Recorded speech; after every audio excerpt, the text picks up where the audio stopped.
All right, everybody, welcome back in. This is Right Now here on the CBS 8 app. Important reminder for those of you that are watching, we want to thank you. Obviously, you've got the app, you are tuning in. But if you got friends and family members that have not downloaded the CBS 8 app yet, want you to go ahead and recommend it to them. It is super easy to do. You can help them do it. Download on your smart TV and or your phone.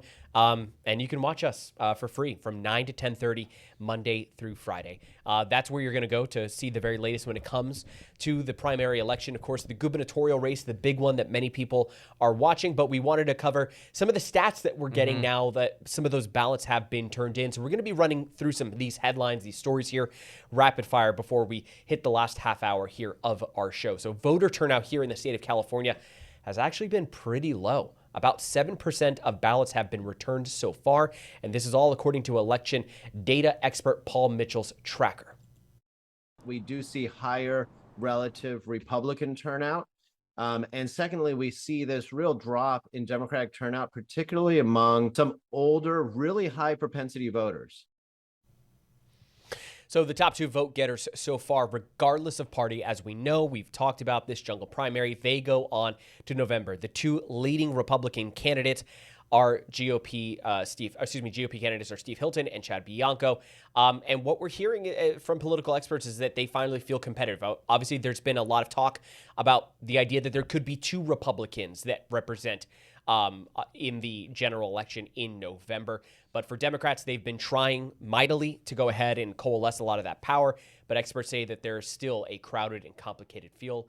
And that's why voters are now engaging in what they call strategic voting, Jack. I thought this was interesting. Yeah. So rather than voting for their candidate of choice, be it a Tony Thurmond, for instance, or a Matt Mahan, many seem to be voting for the candidate they know that can advance to the runoff. So they're paying attention to a lot of those polls that have been put out by the Democratic Party, as well as, of course, others that show that the top two vote getters when it comes to the California Democratic Party are Javier Becerra and Tom Steyer. So what they are saying is that they have noticed that a lot of those early returns so far, or those exit polls that they've been doing now that voting centers have been open, is that folks are saying, I wanted to vote for, I'm just using the names, Chad Bianco or Katie Porter, but I don't think that they can win. So I'm actually going to put my vote behind someone who I know will win.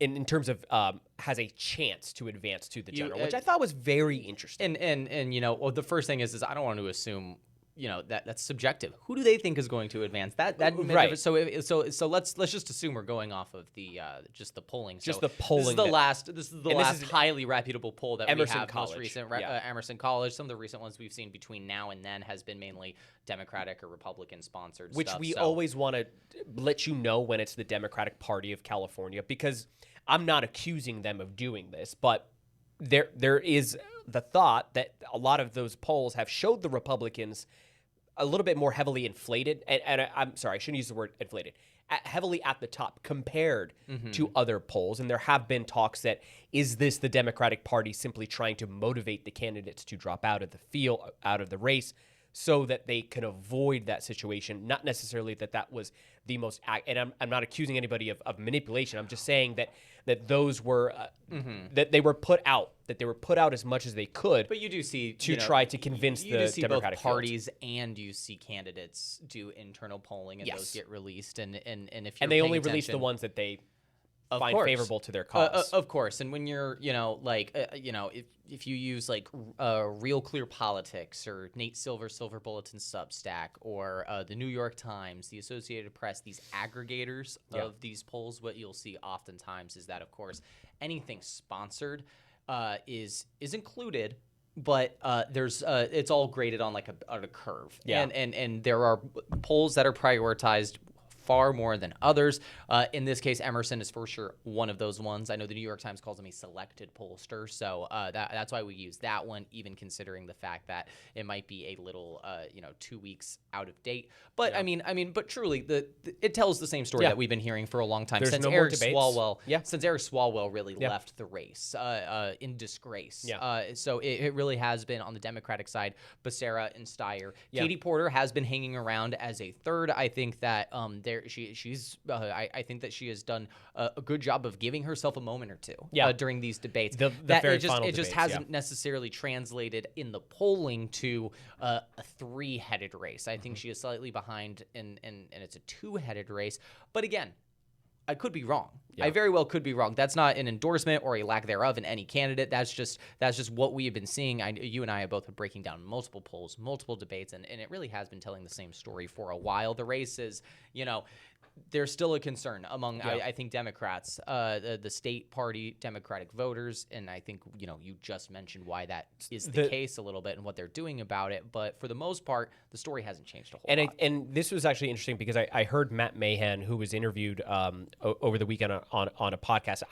So the way that I get ready for this show is I try to listen to as many podcasts, read as many articles as I can from all different variety of sources, both Democrats, Republicans, but this was a podcast that was done by Pod Save America, obviously a heavily Democrat podcast. Former Obama These are former Obama speechwriters, speechwriters and so forth. But, trying to just, when they are making an appearance, I want to listen to what it is that they are saying. So he was asked directly about, maybe not, they didn't use the word strategic voting, but he was asked about that sort of malaise amongst Democratic voters. And what would you tell someone who wants to vote for Matt Mahan, but isn't confident in his campaign? And he brought up a pretty interesting point that a lot of these polls have fluctuated, and that's something that we've seen as well too. Now, this poll in particular, in terms of who's on top, has been pretty consistent. But he pointed out that as someone who got in the race late, that there was a poll that had him at 4%, and then another poll that came out where he was in the double digits at 10%. And yes, that is the case. So I say that to say that as long as these people stay in the race, it could still make for a very interesting June 2nd primary result when we get this. I think for a lot of these candidates, they are seeing these polls and they are very skeptical about what it is that will actually happen. Now, in terms of Matt Mahan, we do know that several of his financial backers have dropped out. That's something that has been reported. That's not a good sign for a campaign. But you mentioned Katie Porter, who has been hanging around. Is she that sort of dark horse second candidate who either gets a Republican in by siphoning off enough of the votes from a Tom Steyer or a Javier Becerra, or is she going to get enough of a groundswell here to overtake a Hilton or a Steyer? I don't know if I necessarily see that. I think the most likely scenario that we are going to see is those three names, a combination of the two. Yeah. And it does seem, based on a lot of the polling that we've seen, I know we wanted to go through these stories, but man, this governor's race has really been captivating me lately. I mean, Chad Bianco. I'd rather prioritize the local one. Yeah, I know. From all intents and purposes, it appears that as voters have seen and heard more from Chad Bianco, a lot of that sort of like Republican intrigue amongst independent voters or likely Republican voters has gone the way of Steve Hilton. And I believe in this poll he's at 11%. Yeah. So it's still, I would say Katie Porter territory where it's not, he's hanging around and all that.